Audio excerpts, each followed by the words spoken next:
Thank you for coming to my tribute speech for my grandmother-in-law. An ode to Oma. Oma, that's grandma in German, is a force of nature. She stands at 5 foot nothing and at 90 years old lived completely independently on her own in a 3rd floor apartment with no elevator. She bought her own groceries, did her own errands, tidied her house, did everything completely independently. She invited us to her 90th birthday party in December and refused to let us pay for the meal. She did not, however, refuse to sing along to the Beatles karaoke. Her memory is sharp as a tack.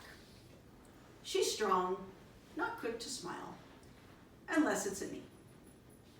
She's seen in her lifetime atrocities that the rest of us only hear about in history books and heart-wrenching documentaries. She's lived through the heartbreak of losing her husband and her sons far too soon. I imagine this added to her resolve. She stayed active, steady, knowing that being sedentary would lead to a quick decline. I owe her everything. She is the woman who made the woman who made my woman. She's one of the constant fixtures that molded and shaped Nicole's tight-knit sense of family that I so admire.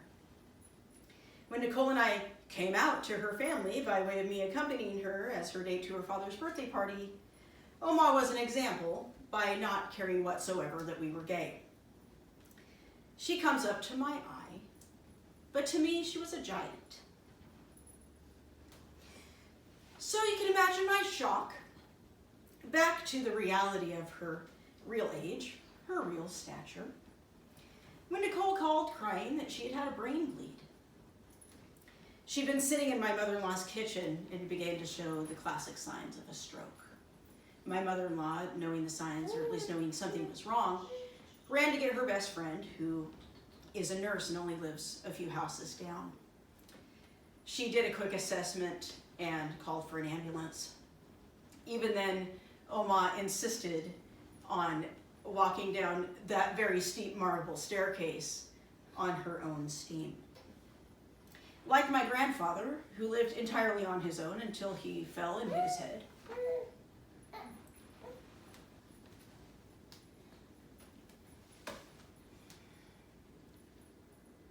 Frailty had come to this force of nature. Indeed, frailty comes to all forces of nature. It was hard to wrap my head and my heart around this inevitable fact. Luckily, because she'd been so healthy and spry, and because she insisted on exercising, her memories remained and her mobility returned to pre-stroke levels. She uses a walker now. She's been moved to an assisted living facility because in Germany you don't have to have extra insurance for that because they give a crap about their people over there. And she's made peace with her circumstances. She is as active as she can manage to be in visits with family and friends on a daily basis. She's an example to me and an example to all of us.